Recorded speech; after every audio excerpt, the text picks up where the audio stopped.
La conferencia de apertura está a cargo de Michelle Mouchet, quien es asesora senior de Relaciones Gubernamentales en Oxford Poverty and Human Development Initiative, ex ministra de Desarrollo Social. Su tema, transformando el modelo de desarrollo a través de una nueva generación de políticas públicas. Muy buen día y bienvenida. Un saludo a todos los que nos acompañan hoy a nivel nacional en el cuarto día de CADE 2020, en el que continuaremos profundizando sobre las decisiones que debemos tomar como país para tomar el mejor camino posible en medio de la encrucijada en la que nos encontramos.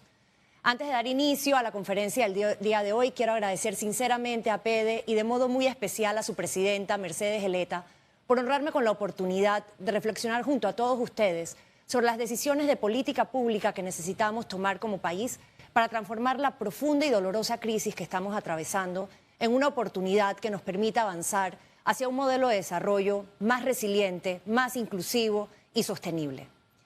Las reflexiones que hoy compartiré con ustedes están motivadas primeramente por mi amor a Panamá, por la sincera solidaridad que siento hacia todos aquellos que hoy sufren la pérdida de un ser querido como consecuencia del COVID-19 y por un profundo respeto ante todos aquellos que de una forma u otra se encuentran en primera línea, dando lo mejor de sí para mitigar los efectos multidimensionales de la pandemia en la vida de todos los que vivimos en este país y en este mundo.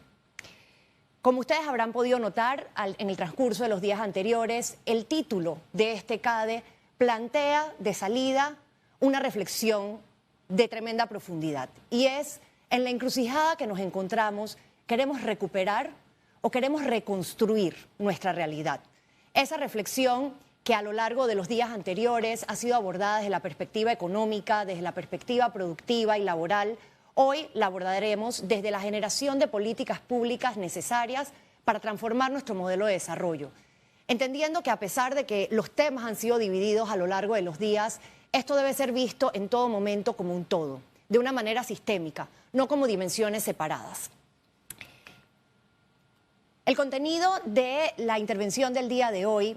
tiene 3 puntos fundamentales.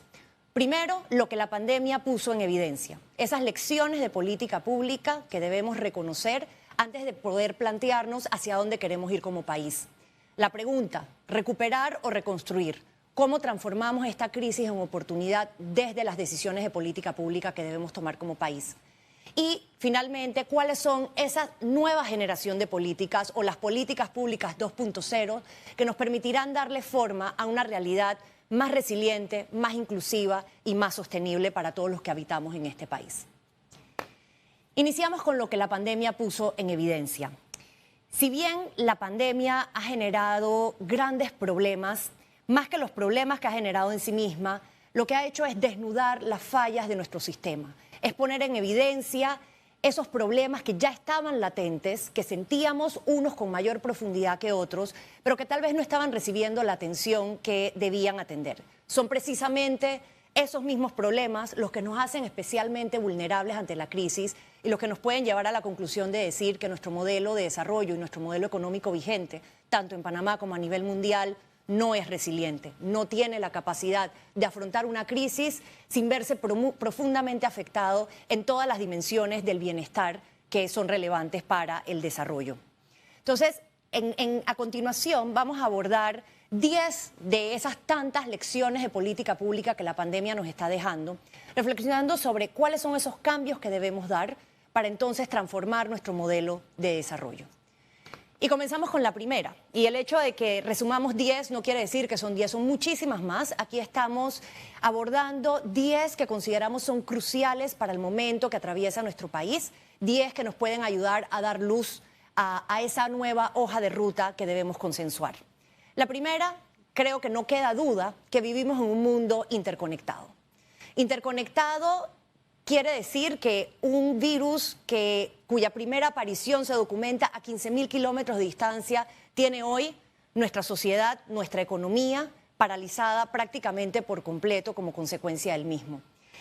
Esto deja como mensaje claro que se impone un nuevo orden global. Lo que sucede en un rincón del planeta afecta al resto. Y sea por solidaridad, y ojalá sea siempre por solidaridad, pero aún si fuese por interés individual, a todos nos debe interesar que nadie se quede atrás. Y esta interconexión no es solo a nivel de estados y de países, es a nivel de individuos. Y ojalá esta experiencia nos ayude a ver en cada ser humano a una extensión de nosotros mismos y no necesariamente al otro, como muchos discursos que escuchamos tratan de encasillar o de describir otras realidades como migrantes, refugiados, personas en condiciones de pobreza, o cuando tratamos de ver en el otro aquel contrincante político donde marcamos más las diferencias que nos separan que aquello que nos une como humanidad. Esto definitivamente se convierte en un llamado a un nuevo multilateralismo, donde queda claro que no solo las desigualdades a lo interno de los países importan, sino las desigualdades entre los países, donde queda claro también la importancia de lo que medimos. No podemos continuar viendo el desarrollo y entendiéndolo únicamente a través de mediciones monetarias y clasificando a los países en función de su renta, sino también tomando en cuenta muchas otras realidades sociales que vivimos y que afrontamos y que son relevantes, porque la vulnerabilidad de un país representa la vulnerabilidad del mundo. Y es tal vez lo que trata de transmitir Antonio Guterres, el secretario general de las Naciones Unidas, cuando en una de las intervenciones al inicio de la pandemia afirma que somos tan fuertes como el sistema de salud más débil de nuestro mundo interconectado. Y creo que es una frase que no requiere de mayores explicaciones, simplemente mirar la realidad en la que estamos sumidos la explica por sí sola. Otra lección tremendamente importante que ya varios especialistas en materia de desarrollo tenían claro, pero que tal vez las políticas públicas con las que hacemos frente al desarrollo de nuestro país no van alineadas todavía como debiese ser, y es que no basta con crecer. Panamá es el sexto país más desigual del mundo a pesar de su crecimiento sostenido en las últimas décadas, manteniendo un coeficiente Gini que mide la desigualdad por ingreso de 0.5. Esa fuerte concentración de la actividad económica en las ciudades de Panamá y Colón, con los profundos desequilibrios territoriales, la baja inversión en lo social, hacen que definitivamente el crecimiento de nuestro país no sea inclusivo. Y el no ser inclusivo, este crecimiento, nos hace mucho más débiles y frágiles ante crisis como las que estamos afrontando en este momento. Una tercera lección que también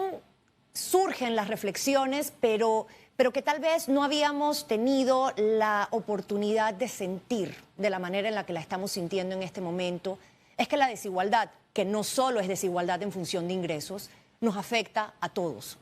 En Panamá y en América Latina, las causas estructurantes de la desigualdad van relacionadas con temas de género, de etnia, de territorio y con diferentes edades a lo largo del ciclo de vida.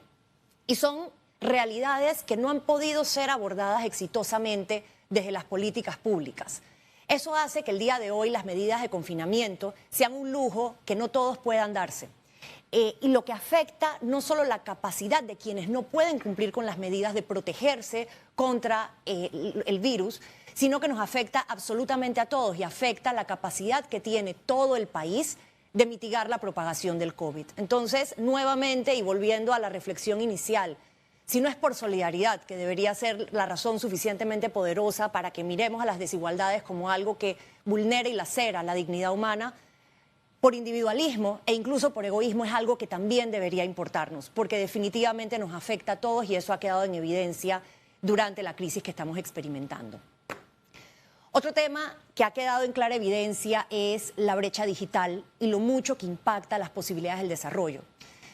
Vale mencionar que la brecha digital se considera una consecuencia también de las desigualdades del país, especialmente en materia territorial y a lo largo de las etapas del ciclo de vida. Hoy en día en América Latina, el 75% de los trabajadores y el 60% de los estudiantes no tienen acceso a las modalidades de teletrabajo, teleeducación y teleinformación que se imponen como una medida para aliviar los efectos económicos y sociales de la pandemia. Entonces queda cada vez más claro y en este caso una manera muy contundente la importancia de contar con políticas que nos permitan avanzar hacia una cobertura universal, pero no solo es cobertura universal de Internet, sino la calidad de este servicio, el desarrollo de habilidades digitales y el acceso a tecnologías de la información, teniendo en cuenta esos aspectos territoriales, culturales y de edad que son relevantes para que esta brecha se cierre. Yo recuerdo cuando en Panamá construimos el índice de pobreza multidimensional,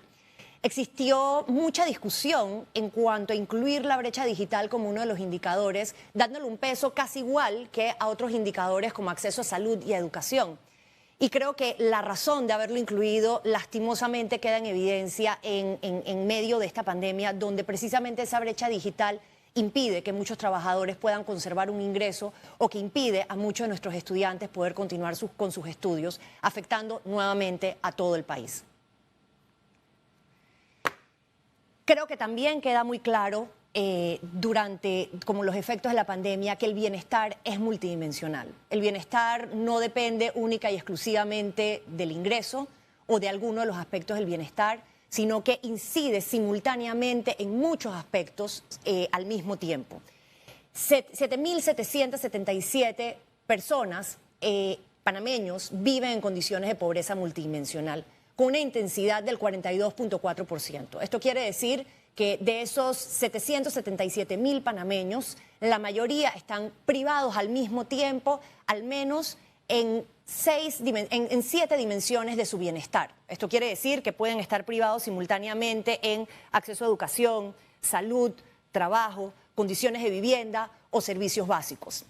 Y queda en evidencia también durante la pandemia que aspectos o privaciones como desnutrición, carencia de servicios de luz y de agua, el hacinamiento, la falta de combustibles limpios para cocinar son factores de riesgo ante el COVID que pueden o aumentar las probabilidades de contraer la enfermedad y dificultar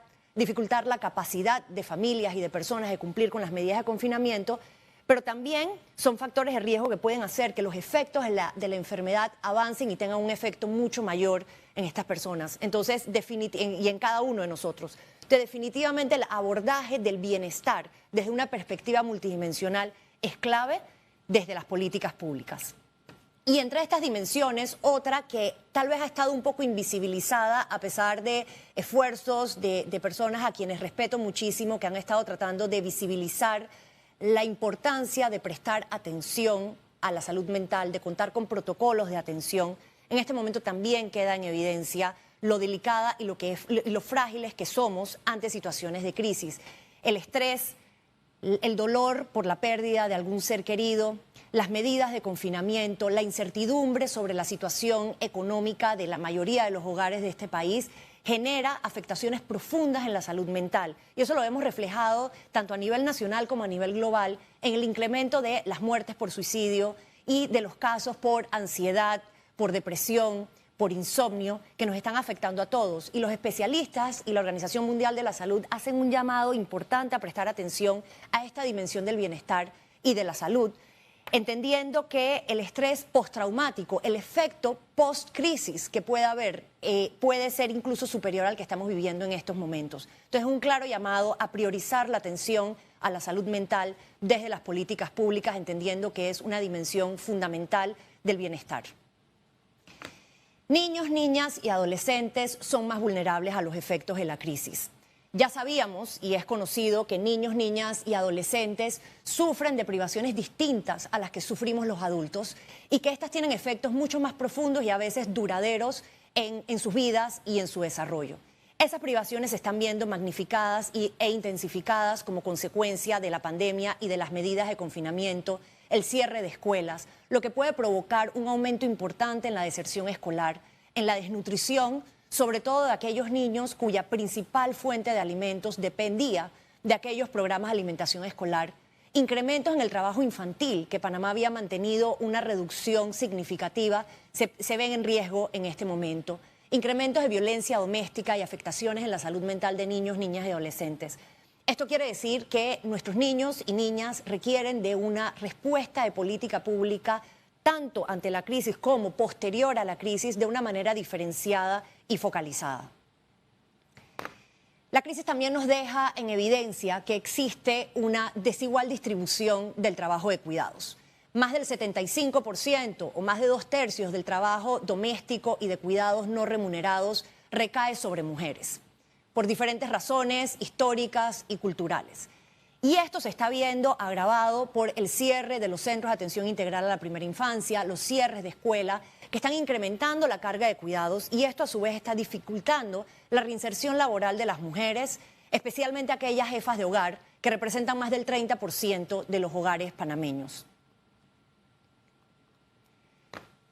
Adicionalmente, queda claro Primero, cuáles son los trabajos considerados esenciales, pero también que la mayoría de estos trabajos considerados como esenciales, es decir, que el país y el mundo necesita que continúen ejerciéndose a pesar de las medidas de confinamiento y de distanciamiento físico para mitigar los efectos de la pandemia. Un tercio de estos trabajos son realizados por mujeres, lo que agrava aún más la situación de cómo las mujeres y la feminización de la pobreza se ve agravada como consecuencia de la crisis.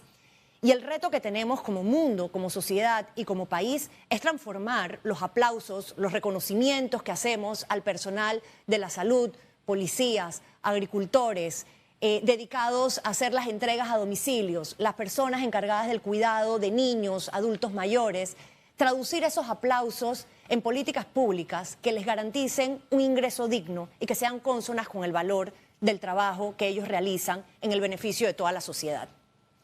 Otra lección tremendamente importante y que contrasta con lo profundamente afectadas que se ven las mujeres como consecuencia de la pandemia es la diferencia de estilos de liderazgo de los gobernantes que han estado al frente de esta crisis, contrastando profundamente el estilo individualista, competitivo, impositivo, victimista y de negación que hemos visto en muchos países, con un estilo de liderazgo mucho más colectivo, colaborativo, empático y transparente, que ha sido sobresaliente especialmente en aquellos países cuyas jefas de Estado o personas a cargo de liderar los procesos frente a la pandemia han sido mujeres. Con esto no quiero insinuar que el liderazgo de la mujer es el único que podría hacer frente, pero creo que es importante que abramos la puerta a reflexionar sobre esos estigmas que tenemos a la hora de diferenciar o de identificar o de crear en nuestro inconsciente colectivo la figura de un líder, porque definitivamente hay otras maneras de ejercer el liderazgo que están demostrando ser mucho más efectivas que aquellas con lenguaje un poco más violento e impositivo al que tal vez hemos estado acostumbrados a través de los años. Y un ejemplo muy lindo de esta experiencia es como, por ejemplo, en el caso de Nueva Zelanda, la primer ministro dedicó conferencias de prensa especiales a los niños, a tener una comunicación con ellos sobre el desafío que la pandemia está representando, cómo la evidencia va por delante, cómo realmente no es una lucha contra ningún flagelo o una guerra que nos atañe, es un virus. Requerimos información, requerimos transparencia, requerimos políticas y respuestas efectivas para hacerle frente al mismo. De esta reflexión sobre cuál es el estilo de liderazgo efectivo al cual debemos aspirar es una de las tantas lecciones que nos deja la pandemia. Y finalmente, no porque este sea la última y el único set de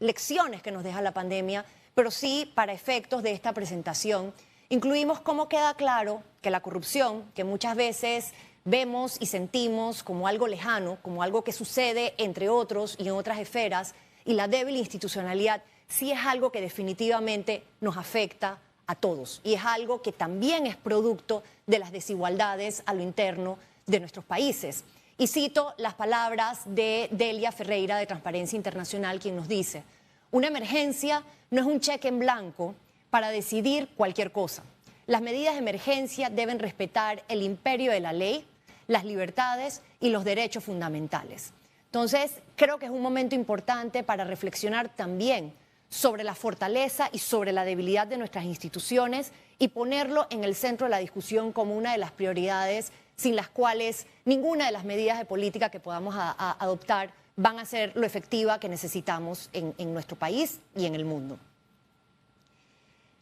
Habiendo visto esto y habiendo visto estas lecciones de política que nos llaman a la reflexión, quiero compartir con ustedes estos factores de riesgo multidimensionales que el Foro Económico Mundial nos presentan como prioritarios para los próximos 18 meses. Los económicos creo que los conocemos y ya en este CADE han sido expuestos y reflexionados sobre ellos. Yo quiero resaltar aquellos aspectos que inciden más sobre la esfera social y que ya sabemos que van a ser factores críticos de decisión en todos los países del mundo. Por lo tanto, debemos poder comenzar a abordarlos desde este momento y no cuando lleguemos al punto de crisis también alrededor de estos factores. Y son, uno, la erosión de las libertades civiles. Las medidas de confinamiento restringen el ejercicio de libertades. La vuelta al ejercicio normal de estas libertades se puede ver en riesgo y lo advierte. Este estudio fue hecho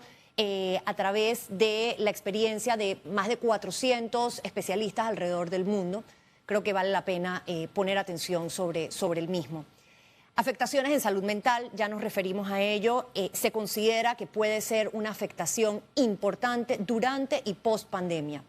El aumento en la desigualdad, para nosotros como sexto país más desigual del mundo y perteneciendo vergonzosamente a la región más desigual del planeta, no es fácil entender que esto puede tener un incremento en la desigualdad. La desconfianza en los gobiernos, la manera en la que se ejerce el liderazgo, la transparencia, la rendición de cuentas, cobra especial importancia en momentos de crisis donde los recursos finitos realmente deben poder llegar a aquellos puntos críticos que nos permitan proteger a la población y garantizar la actividad económica de la manera más eficiente posible. También alertan sobre el posible colapso en los sistemas de protección social alrededor del mundo, el aumento de los costos en servicios de salud, el fracaso en la adaptación de los sistemas educativos a las modalidades virtuales y el aumento a un sentimiento antiempresas. El ambiente a nivel global estaba revuelto antes de la pandemia, lo está en este momento, y la importancia del diálogo, del generar puentes entre los diferentes sectores de la sociedad, entendiendo que todos damos forma y vida a esa sociedad, se impone como algo fundamental para poder salir de esta crisis y ojalá salir mejores a partir de ella.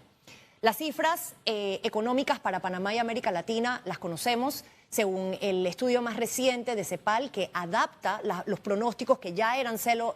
alentadores. Vemos que el crecimiento en América Latina puede decrecer en un 9.1% y en Panamá a un menos 6.5%, lo que a su vez traerá como consecuencia por lo menos de 250.000 a 300.000 desempleo de aquí a diciembre, el aumento, la caída de alrededor de 120.000 personas en condiciones de pobreza. Eso quiere decir que nuestra clase media se está viendo profundamente afectada, lo que va a afectar definitivamente al resto de la economía y de la sociedad panameña. Y también, a pesar de ser el sexto país más desigual del mundo, se pronostica un incremento del 3 al 4% en la desigualdad en Panamá. Y especialistas revisando estas cifras consideran que estos pronósticos pueden continuar empeorando. O sea, esto posiblemente no sea lo peor que veremos como pronóstico en la situación. Lo único importante y relevante de poner esto sobre la mesa es que, entendiéndolo, debemos poder ser capaces de identificar cuáles son esas prioridades de política pública que nos pueden ayudar a mitigar o frenar algunas de estas consecuencias. Y aquí viene la pregunta que orienta y que es el hilo conductor de todo este CADE: ¿recuperar o reconstruir? Y ahí es importante que antes de contestarla analicemos dónde estábamos como país, como sociedad, como mundo, justo antes de que irrumpiese la pandemia. Y creo que todos recordarán que en el 2019 se dio una oleada de protestas alrededor del mundo, en Hong Kong, en Francia y en prácticamente toda América Latina, por descontentos en torno a desigualdades, a corrupción y a otro tipo de problemas sociales que ya estaban generando un hastío en la población. Desde la perspectiva ambiental, incendios forestales de gran magnitud arrasando con partes del Amazonas, con California y con otras regiones. En América Latina, en particular, la pobreza, que había mantenido durante las últimas décadas una tendencia a la baja, a partir de 2015 comenzó a incrementarse. No así el caso de Panamá hasta ahora, pero sí el resto de la región. La desigualdad manteniéndose América Latina como la región más desigual del planeta. Parece ser que donde estábamos justo antes de que la pandemia irrumpiese no era un escenario ideal y que realmente muchas de esas brechas, muchos de esos desafíos se han exacerbado y se han profundizado como consecuencia de la pandemia, que si nos deja claro algo es que no somos resilientes, que no tenemos la capacidad de pasar por una crisis sin vernos profundamente afectados en todas las dimensiones relevantes para nuestro modelo de desarrollo. Yuval Harari, escritor, científico, hace la reflexión que comparto con ustedes del hecho de en este momento nos encontramos reescribiendo las reglas del juego económico, político y social. En este momento todo está en juego, en este momento todo está en dudas. Eso es una oportunidad. Lo que nosotros decidamos y definamos en los próximos días, en las próximas semanas, en el próximo par de meses, está dando forma a la realidad que viviremos en nuestro país y en el mundo. Entonces, los planes de recuperación, los planes de reactivación o los planes de reconstrucción, como queramos llamarlos, deben ser algo que nos importen a todos, porque es precisamente esa priorización la que va a dar forma a la realidad en la que todos viviremos y coexistiremos. A nivel global hay un fuerte llamado a reconstruir. Las Naciones Unidas se ha hecho eco de una expresión utilizada en recuperación de desastres y ante casos de emergencia, reconstruir mejor.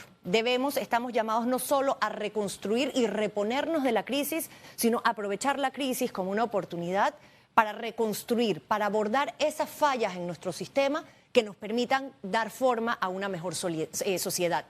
El Foro Económico Mundial hace un llamado al gran reinicio. Si bien hay quienes no se sienten cómodos tratando el modelo de desarrollo o el modelo económico o la realidad en la que vivimos los seres humanos como si fuese un ordenador con la expresión de reiniciar, en el fondo es un llamado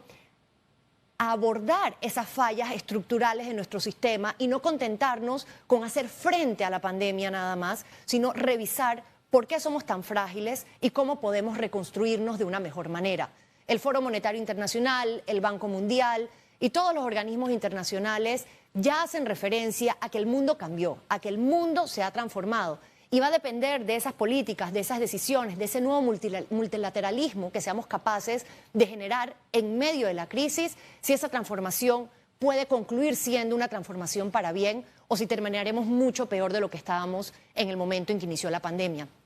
Y llamo la atención sobre la cantidad de recursos, son billones de dólares que son tomados de las futuras generaciones como un préstamo, y es la manera en la que yo lo entiendo, para hacer frente a la pandemia. La manera en que invirtamos esos recursos no debe ser relevante únicamente para nosotros en el hoy, sino pensando en las futuras generaciones y entendiendo que un modelo de desarrollo sostenible no solo descansa sobre variables económicas y sobre variables sociales, sino que el eje ambiental es tremendamente importante, igual de central que los otros dos. Antes de la pandemia se consideraba y las estimaciones decían que la mayor crisis que iba a vivir la humanidad en los próximos años estaba relacionada precisamente al eje ambiental. En este momento, en varios de los países ha quedado soslayado por la urgencia de las necesidades que debemos abordar. Pero en el momento en que revisemos las prioridades de política pública, tiene que entrar el eje ambiental también como una de las dimensiones relevantes para alcanzar un modelo de desarrollo que sea realmente sostenible. Luego de esta reflexión, podemos entrar un poco más en detalle a cómo se ven esas políticas, cuáles son esas políticas a las que debemos aspirar para que el modelo de desarrollo al que le demos forma sea resiliente, sea inclusivo y sea sostenible, a diferencia del modelo en el que vivíamos hasta el momento en que irrumpe la crisis. Y con esto no quiero decir que el modelo en el que vivíamos siempre estuvo mal y que todo estuvo mal en él, no, pero es un modelo que surge en la etapa de la revolución industrial para hacer frente a unas realidades humanas y planetarias completamente distintas a las que tenemos hoy y que si evaluamos los indicadores socioeconómicos del mundo, nos damos cuenta que ya estaba llegando al máximo de su capacidad y que necesitamos un nuevo orden, una nueva estructura que responda a las necesidades humanas, planetarias del hoy, del presente. Desde antes de la crisis, ya los 193 países que forman parte de las Naciones Unidas, incluido Panamá, se habían comprometido desde el 2015 con una agenda de desarrollo sostenible, la Agenda 2030, que está compuesta por 17 objetivos. Los avances a nivel global hacia la agenda de desarrollo sostenible han sido insuficientes. Si bien ha habido avance y ha habido progreso, el mundo no iba al ritmo necesario para cumplir con ella al 2030. Lo cierto es que si hubiésemos avanzado a mayor velocidad en ella, hoy seríamos un poco más resistentes a la crisis que estamos enfrentando. Y si repasamos estos objetivos, si los niveles de pobreza hubiesen sido inferiores, si la seguridad alimentaria hubiese sido mayor, si los sistemas de salud y de protección social hubiesen sido más fuertes, si la educación de calidad, el acceso a Internet hubiese estado distribuido de una manera más equitativa a lo largo de nuestros territorios. Y así podría seguir con cada uno de los objetivos de desarrollo sostenible. Hoy hubiésemos estado mejor equipados para hacer frente. Entonces, para mí, en lugar de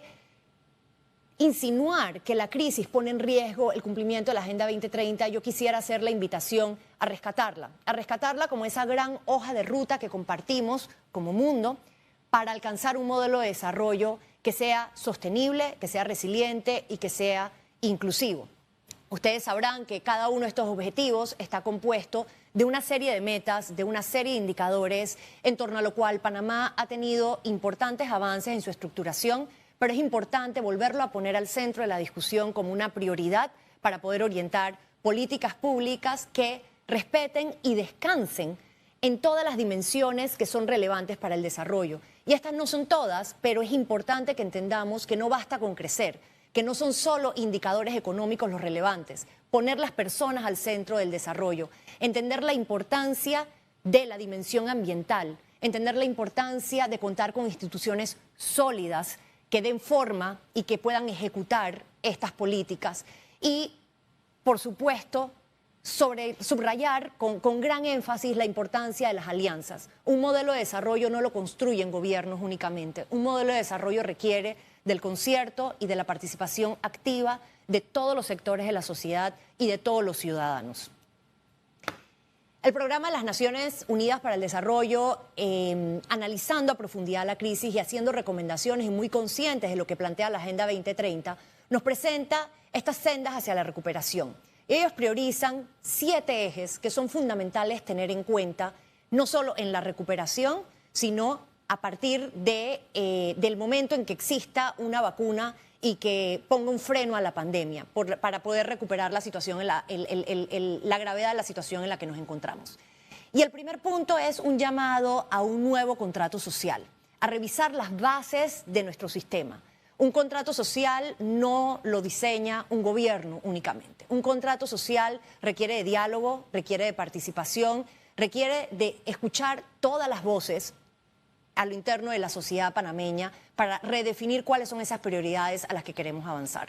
Subraya también la importancia de invertir en el desarrollo de capacidades, en acumulación de capital humano, en la cohesión social. Y yo me iría un poco más allá, en la importancia de ver el desarrollo, y en especial para un caso como Panamá, no únicamente centrada en aquellas 2 zonas donde se concentra el crecimiento económico, sino en entenderlo a lo largo de todo el territorio, basado en las oportunidades y las capacidades productivas que tiene nuestro país, que son diferentes entre región y región. El transicionar hacia la protección de la naturaleza, del ambiente, un modelo de desarrollo que sea cónsono y que pueda vivir en armonía con la naturaleza, ya había hecho referencia a eso anteriormente, es tremendamente importante y hago énfasis en esto porque, nuevamente, las urgencias que estamos atendiendo podría hacer que minimicemos o disminuyamos la importancia que debemos darle a este eje del desarrollo. La inclusión y la diversidad. Posterior a esta presentación, en 2 de los paneles que continúan, se va a abordar con muchísima mayor profundidad el elemento de la desigualdad y cómo podemos tener respuestas, no solo desde gobiernos y políticas públicas, pero también desde las empresas, que nos hagan más inclusivos, especialmente a aquella población que requiere de una protección adicional. La alteración digital es otro de los elementos fundamentales y lo vemos hoy con claridad, creo que no hace falta explicarlo más, pero es importante entender e incorporar esta dimensión como una de las herramientas fundamentales para propiciar el desarrollo sostenible. Y definitivamente el respeto a los derechos humanos y las alianzas que deben existir en todos los sectores de la sociedad para avanzar todos hacia una visión conjunta. Y la pregunta tal vez ahora es, ¿por dónde comenzamos? ¿Por dónde comenzamos como país? Y yo quisiera primero hacer énfasis en la importancia de que cuando pensemos en la respuesta a esta pregunta, lo hagamos desde una visión de Estado, desde una visión de país, desde una visión que trasciende periodos gubernamentales, porque lo que está en juego es realmente todo.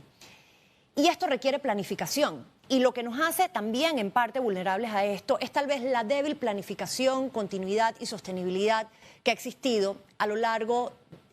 a través de las políticas públicas a lo largo de las diferentes administraciones de nuestro país. En este momento esto se vuelve más crítico que nunca. Y creo que otra distinción importante que debemos hacer es poder separar aquellas respuestas coyunturales que requieren la atención de la pandemia de aquellas respuestas de política pública que abordan fallas estructurales en nuestro sistema, siendo tal vez las desigualdades el ícono que describe esas fallas, entendiendo que detrás de desigualdades hay factores económicos, de etnia, de género, de territorio y muchas otras que definitivamente deben constituirse en una prioridad nacional a ser abordada desde las políticas públicas. Para atender la pandemia, pues mucho se ha dicho en este CADE y a lo largo de los últimos meses. Definitivamente el reto principal es poder asegurar la capacidad del sistema de salud. Esto implica no solo capacidad hospitalaria, sino capacidad del recurso humano, para la cual se han hecho ya varias recomendaciones. Pero yo quiero subrayar también la importancia no solo de facilitar y garantizar los equipos de protección que requiere el personal médico, sino también la atención a su salud mental. Son los más afectados por toda la crisis, el estrés y la tensión, y estar en primera línea haciendo frente a los desafíos de salud y humanitarios como consecuencia de la pandemia. Entonces, asegurar la capacidad no es solo infraestructura, no son solo insumos, no son solo individuos, sino entender que esos individuos tienen sentimientos, tienen emociones y que requieren también de ser atendidas, requieren de descanso, requieren de rotación, mientras logramos avanzar hacia una vacuna que esté disponible para toda la población. Es importantísimo tomar en cuenta la necesidad de información y docencia a multinivel, a través de medios de comunicación, pero también a nivel comunitario, diferenciada. No es lo mismo hacer docencia para niños que hacer docencia para las mujeres embarazadas, que para los familiares que tienen personas con discapacidades en casa. Entonces, esta campaña debe ser masiva, intensa, pero también diferenciada, enseñándonos cómo actuar ante un posible contagio, cómo actuar ante un contagio efectivo, cómo conducirnos al hacer uso del transporte público, compartir los protocolos para asegurar protección y salud ocupacional a medida que las diferentes actividades económicas se vayan reanudando. Es importante garantizar el acceso a equipos de protección personal, la masificación de pruebas, mecanismos de seguimiento. La tecnología está a disposición para facilitar estos mecanismos, protocolos de atención y de salud laboral, y desarrollar intervenciones multidimensionales diferenciadas que tomen en cuenta esas diferencias que existen entre los diferentes territorios. No es lo mismo una intervención multidimensional desde el aspecto social en una zona urbana que en una zona rural. Y Panamá cuenta con datos que pueden cruzarse y que pueden evidenciar cuáles son esas carencias, esas necesidades que pueden estar dificultando a familias o a comunidades o a regiones enteras cumplir con las medidas de distanciamiento físico o cumplir con las medidas de confinamiento, y poder atenderlas de una manera multidimensional e integrada, pero teniendo en cuenta esas necesidades específicas. Panamá tiene la ventaja de tener unas dimensiones que le permite llegar básicamente a nivel individual y conocer cuáles son esas carencias y poder tomarlas en cuenta. Y tenemos datos, si bien requieren ser fortalecidos y mejorados, existe información suficiente como para poder tener y diseñar intervenciones que sean diferenciadas, entendiendo cuáles son las necesidades de los diferentes grupos poblacionales, también en función de la capacidad de generar ingresos o de no generar ingresos,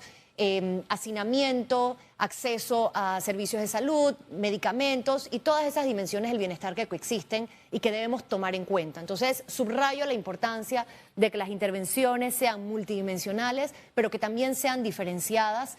teniendo en cuenta las características,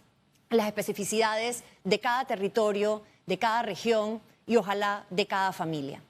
Desde el punto de vista estructural, y es importante que tengamos la capacidad de mirar con este doble lente el desafío que tenemos, porque de no hacerlo de esta manera corremos el riesgo de estar tomando decisiones para mitigar los efectos de la crisis que puedan ser contrarias a esa visión de país hacia la cual queremos avanzar. Entonces, si bien la prioridad es poder atender la pandemia, es sumamente importante que podamos tener una visión a más largo plazo y podamos conectar el corto, el mediano y el largo plazo con una auténtica visión de Estado a través de políticas públicas.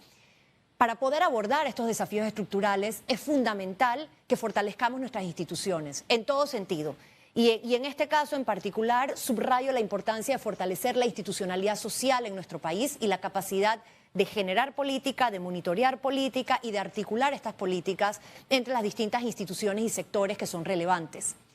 Tener una visión de desarrollo territorial y no excesivamente centralizada, entender las potencialidades de cada territorio, como muy bien lo ha estado trabajando APEDE y el Centro de Competitividad, tener en cuenta cuáles son esas capacidades que tienen nuestros territorios y desarrollar y acumular capital humano que permita explotarlas de una manera inclusiva.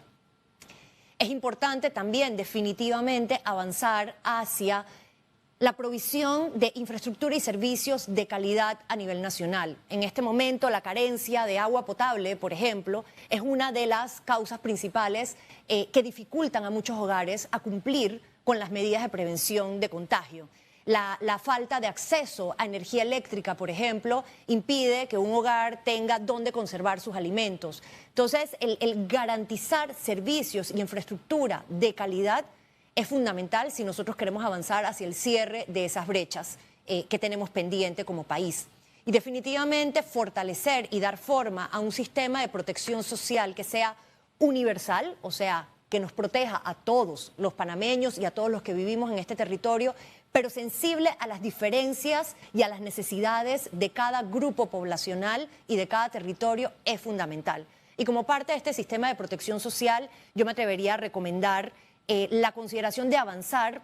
a un paso más acelerado hacia la creación de un sistema nacional de cuidados que garantice que la población que requiere, en situación de dependencia, que requiere de cuidados especiales, reciban cuidados de calidad y que esto no recaiga única y exclusivamente en la figura de la mujer en el hogar, lo cual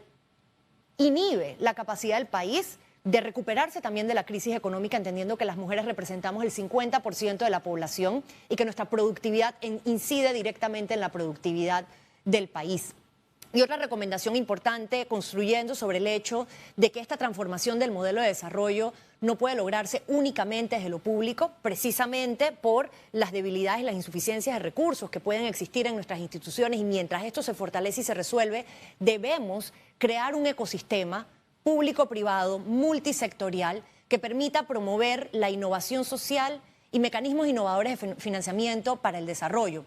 Y hablo de innovación social y lo subrayo a este nivel de importancia porque definitivamente las respuestas que hemos dado desde las políticas públicas, si bien muchas de ellas fueron exitosas en su momento, en este momento no están a la altura del desafío y requerimos pensar, como se dice comúnmente, fuera de la caja. Necesitamos innovar, necesitamos atrevernos a pensar diferente y esto lo hacemos mejor si tenemos un ecosistema que facilite estos emprendimientos sociales, esta manera de dar solución distinta a desafíos sociales que no hemos sido capaces de solucionar en el momento. Y en cuanto a mecanismos de financiamiento, en uno de los paneles de los cuales ustedes podrán disfrutar a continuación, se va a abordar con un poco más de detalle qué instrumentos existen a disposición del sector privado, por ejemplo, para entrar en el financiamiento del desarrollo de una manera rentable desde una perspectiva de inversión, pero que también pueda aliviar la carga que esto representa para los presupuestos nacionales, entendiendo que los recursos que en este momento son limitados,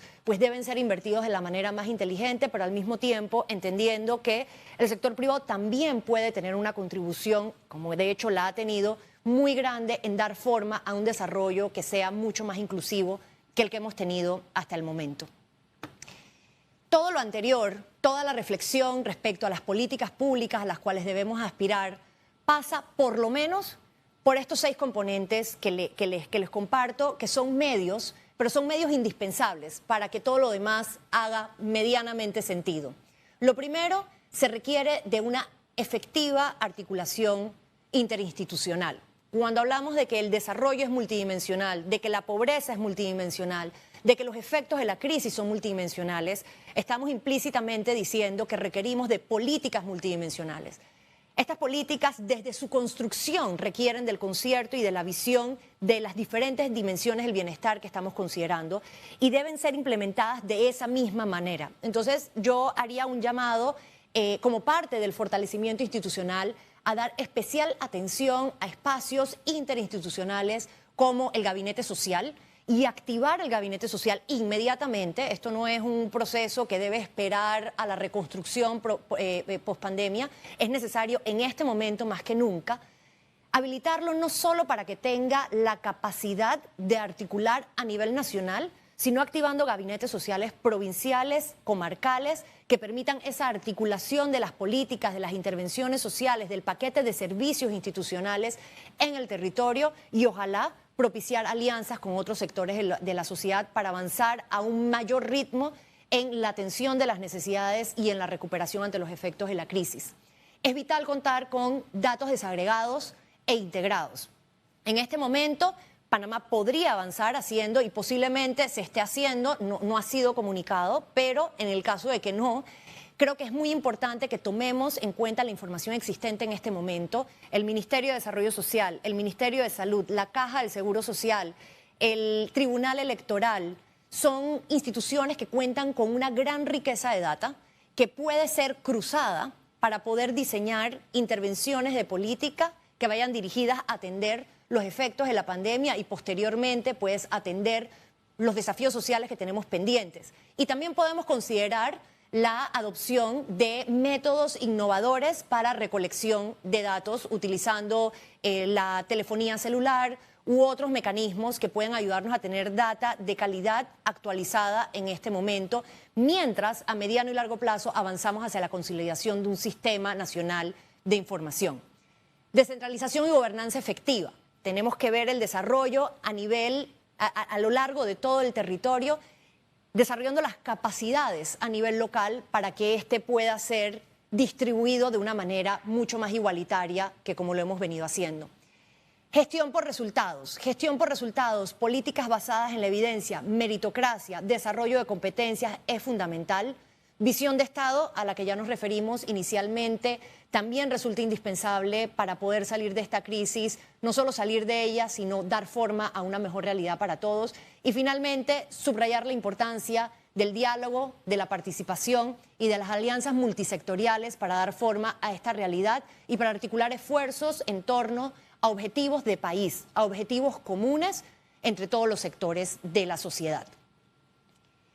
Para finalizar, les comparto esta cita que creo que resume buena parte de la intención de esta intervención, que luego va a poder ser profundizada por los dos paneles que siguen a continuación. Y es una frase de Milton Friedman, economista, quien dice: solo una crisis, real o percibida, da lugar a un cambio verdadero. Cuando esa crisis tiene lugar, las acciones que se llevan a cabo dependen de las ideas que flotan en el ambiente. Creo que esa ha de ser nuestra función básica. Desarrollar alternativas a las políticas existentes para mantenerlas vivas y activas hasta que lo políticamente imposible se vuelva políticamente inevitable. Muchas gracias. Gracias a usted, Michelle. Queda la pregunta entonces, ¿cómo iniciamos el diálogo para construir ese pacto social del que usted habla? Gracias, Hugo. La única vía para dar forma a un nuevo pacto social es el diálogo. Este tiene que ser amplio, participativo e inclusivo de todos los sectores de la sociedad panameña. Y lo más sano en esta coyuntura es que este diálogo sea convocado por el propio presidente de la República. Panamá es un país que ha demostrado a lo largo de su historia tener una profunda vocación de diálogo y estoy segura que esta vez no sería la excepción. Ya contamos con un mecanismo valioso que es la Concertación Nacional para el Desarrollo, el cual tendría definitivamente que renovarse por completo para garantizar la representatividad y la legitimidad que demanda un proceso de esta naturaleza en una coyuntura como la que estamos atravesando. Ahora bien, Michelle, ¿la respuesta social del gobierno se alinea con esa perspectiva? Y si no, ¿cómo se alinea a esta? Hugo, quiero ser especialmente respetuosa al responder esta pregunta, dejando claro que estoy muy consciente de lo compleja que es esta situación sin precedentes que estamos viviendo como mundo y como país, y que nadie estaba preparado para hacerle frente a la misma. Pero a 4 meses de haberse decretado un estado de emergencia y de estar lidiando con esta situación, creo que ya a estas alturas no debemos hablar de una respuesta social, sino aspirar a contar con un plan, una estrategia que sea integral, que sea multidimensional y que no separe lo económico y de lo social y de lo productivo, que lo aborde como un todo y que aborde también las coyunturas y los desafíos estructurales de la crisis que estamos viviendo, la cual va mucho más allá de ser una crisis de salud. Esto es vital, el tiempo es crítico y en este sentido me complace aprovechar la oportunidad para compartirles que desde el think tank de la Escuela de Gobierno de Aden University, a la cual tengo el honor de pertenecer y de ser docente en la maestría de Gestión de Políticas Públicas, estamos trabajando en propuestas de políticas en esta dirección, las cuales pronto estaremos compartiendo con el gobierno y con la sociedad en general, aportando nuestro granito de arena desde la academia. Qué bien, Michelle. Muy interesante y orientadora la intervención. Le damos las gracias por su participación.